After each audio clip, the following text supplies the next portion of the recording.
우리에게 안 좋은 일들을 만들어내는 것도 내 안의 두려움이고 내 몸 안의 병을 만들어내는 것도 내 두려움인데 이 두려움을 날려보내는 방법 중에 최고의 방법인 웃음을 가까이 하려고 나름 노력해보고는 했다.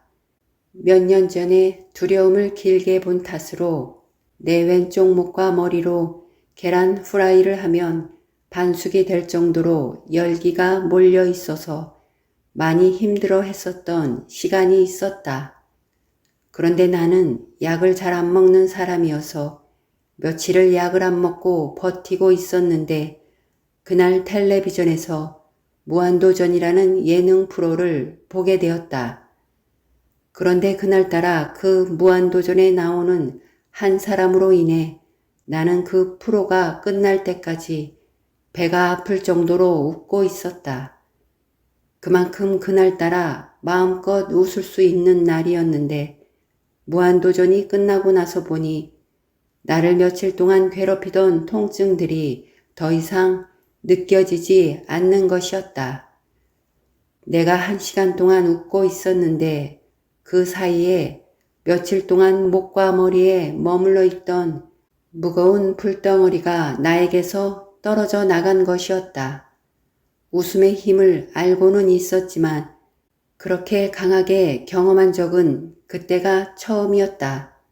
그 뒤로 나는 하루에 5분 이상 웃음과 만나는 숙제를 만들어 놓았는데 웃는 것도 쉬운 일이 아니었다.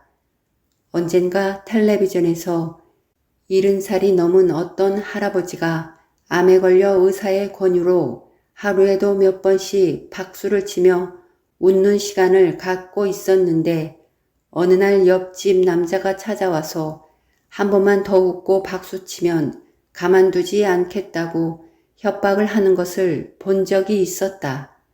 그때 그 할아버지가 자신의 사정을 얘기하고 어렵게 그 사람에게 허락을 받는 것을 보았었다. 그리고 나 또한 나와 초롱이에게 고통의 시간을 안겨준 그 시끄러운 4명의 가족이 살고 있던 23층 아파트에서 살 때 웃는 시간을 갖고 웃고는 했는데 어느 날 25층 꼭대기에 살고 있는 남자에게서 전화가 왔었다. 그 남자는 24층의 소음으로 인해 나에게 가끔 전화해서 그 집 아줌마 흉을 보고는 했는데 그 여자 웃음소리까지 들려서 너무 힘들다는 것이었다. 그 얘기를 듣는 순간 나는 그 웃음소리가 내 웃음소리를 말한다는 것을 알고 있었기에 그 웃음소리는 내 웃음소리예요 라고 말할까 하다가 입을 꼭 다문 적이 있었다. 그날 이후로 조금 작게 웃어야 했었다. 이렇듯 웃고 싶다고 마음껏 웃을 수 있는 것도 아니었다. 그래도 웃음을 포기할 수 없는 것이 언젠가 어느 방송인이 이런 말을 하는 것을 들었다. 자신이 몇 년 전에 암에 걸려 병원에 입원해서 치료를 받는 중에 병실에서 그 무한도전이라는 프로를 다운받아 매일매일 그것만 보고 웃었다고 했다. 그러면서 그때 웃음의 힘을 알았다고 했다.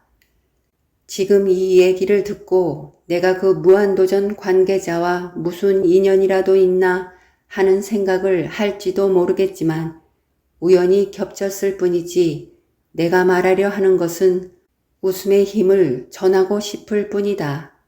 이렇듯 웃음 또한 기쁨과 행복과 사랑과 감사처럼 긍정적인 마음에서 나올 수 있는 것인데 이렇게 긍정적인 마음이 몸의 병 또한 치유할 수 있는 힘이 있다는 것을 온전히 확인할 수 있는 시간이었다.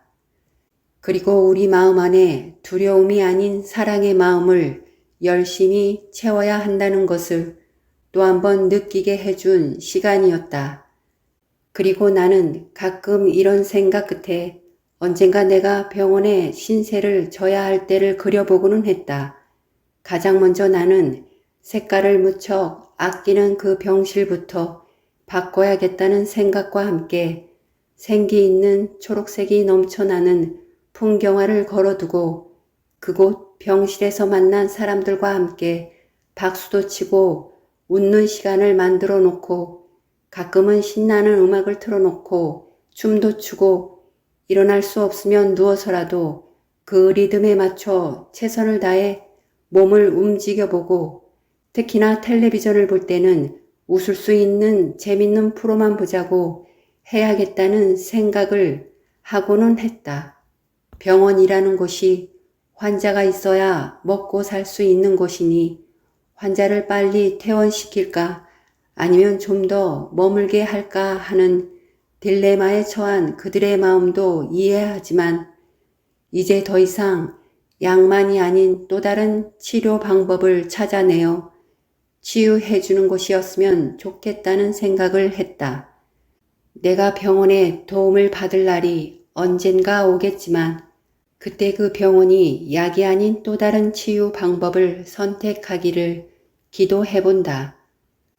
병 또한 마음에서 오는 것이고 치유도 마음에서 오는 것이니 몸의 약과 함께 마음의 약을 선택해 주기를 간절히 바란다. 그리고 웃음이 치유뿐만 아니라 우리의 삶에도 아주 좋은 영향을 줄 수 있는 얘기가 하나 떠올랐다. 예전에 텔레비전에 가끔씩 나왔던 어떤 분의 강연을 들은 적이 있었는데 그분이 어느 과일 파는 아저씨와의 경험을 얘기해 주었다. 그분이 동네 골목길을 지나가다가 그곳에서 과일을 파는 아저씨를 보게 되었는데 웃음기 하나 없는 얼굴에 근심이 가득한 얼굴로 과일을 바라보고 있었다고 했다. 그래서 그분이 과일 파는 아저씨에게 저 아저씨 무슨 힘든 일이라도 있으세요? 라고 물었더니 그 아저씨가 과일이 하나도 팔리지 않아 시간이 지나면 버려야 해서요 라고 대답을 했다고 한다. 그래서 그분이 그 과일 파는 아저씨에게 그러면 아저씨 이제부터는 얼굴을 밝게 하시고 웃어보세요. 그러면 과일이 조금 더 팔리게 될 것 같아요. 라고 말하고 그 자리를 떠났다고 했다. 그렇게 며칠 후 그곳을 다시 지나가게 되어 그 과일 파는 아저씨를 보게 되었는데 얼굴에 웃음을 가득 머금고 있었다고 했다. 그래서 그 아저씨에게 아저씨 무슨 좋은 일이라도 생기셨어요? 라고 물었더니 그 과일 파는 아저씨가 이렇게 대답했다고 했다. 선생님이 웃어보라고 하셔서 웃는다고 과일이 더 팔린다는 게 말이 돼? 라는 생각을 하면서도 그래 돈이 드는 것도 아니니 한번 웃어보자 하고 그때부터 지나가는 모든 사람들에게 인사를 하고 밝게 웃었더니 사람들이 과일을 사주는 거예요. 선생님 덕분에 과일을 많이 팔게 되었어요. 감사합니다. 라고 말했다고 한다. 이렇게 밝은 마음과 웃음이 모든 상황을 좋게 바꿔줄 수도 있다는 얘기다. 그러니 우리가 해야 할 일은 누군가에게 박수 쳐줄 일이 있으면 아주 열심히 최선을 다해 쳐주는 것이고 조금이라도 웃을 일이 있으면 옆집에서 찾아오지 않을 정도의 크기로 매일매일 웃는 것이다. 그것이 우리 안에 있는 통증들을 줄여줄 수 있는 가장 싼 치료 방법이 될 것이고 또한 덤으로 우리에게 더한 즐거운 일이 찾아올 수도 있으니 아주 열심히 웃음과 친해져 가는 것이다.